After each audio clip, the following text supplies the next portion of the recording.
what happens after you go under contract for a house? From the time that you sign the papers to the time that you actually get the keys? Well, let me explain it to you.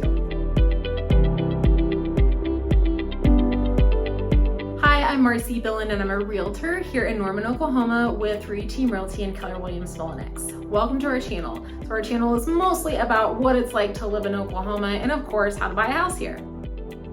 So if you haven't subscribed to our channel, go ahead and do that and make sure you hit the bell so you don't miss anything. These videos about the real estate process can be really tedious. They're not always a ton of fun, but of course it gives you a lot of information. And I have several more videos about the actual transaction process. So if you want to watch those and learn about that, then you can find those links in the description below.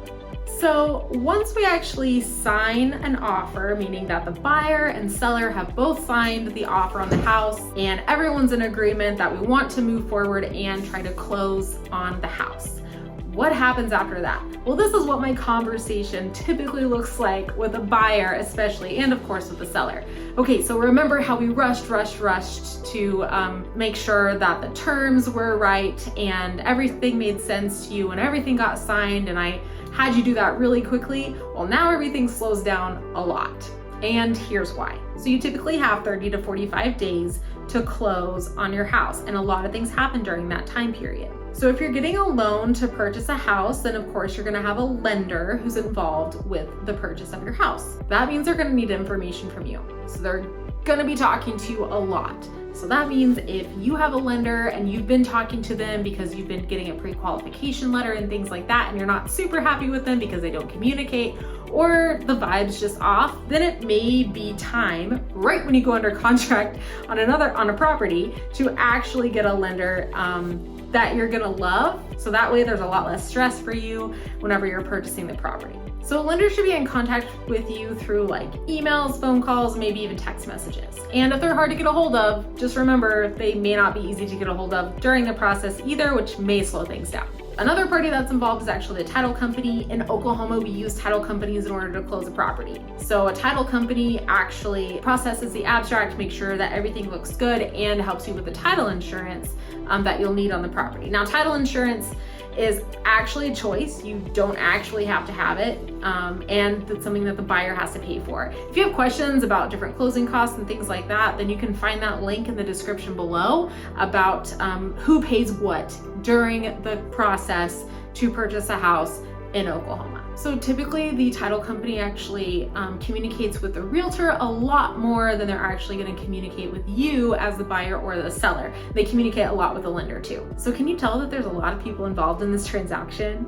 So I've named the lender and the title company. So with the lender, you don't just have the lender, but you're probably also going to have his or her assistant. You're definitely going to have a processor for the lender, which is another person. You're also going to have the underwriter, and then you're also going to have the appraiser. After you go under contract though, your realtor who's working for you is actually the one who's leading this entire process, should be your realtor. They should be making sure that everyone's in communication with each other so that you can actually close on time and get into your house or get out of your house if that's the case.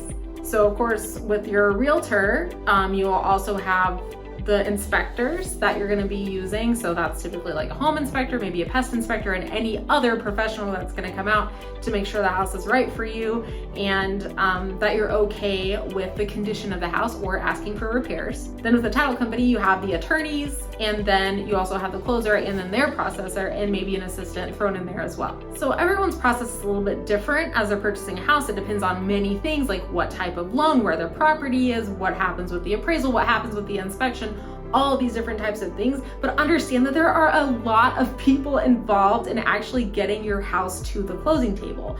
So whenever you sign, an offer or a contract, it doesn't mean a ton. It just means we all have to get to work to make sure that you can actually close on your house. So this is why I ask my clients to take great care in who they're choosing to work with during this process, because we don't want 30 days to turn into 60 days. Like I said, I do have other videos about the real estate contract process, and you're gonna find those links in the description below, and make sure you watch this video next.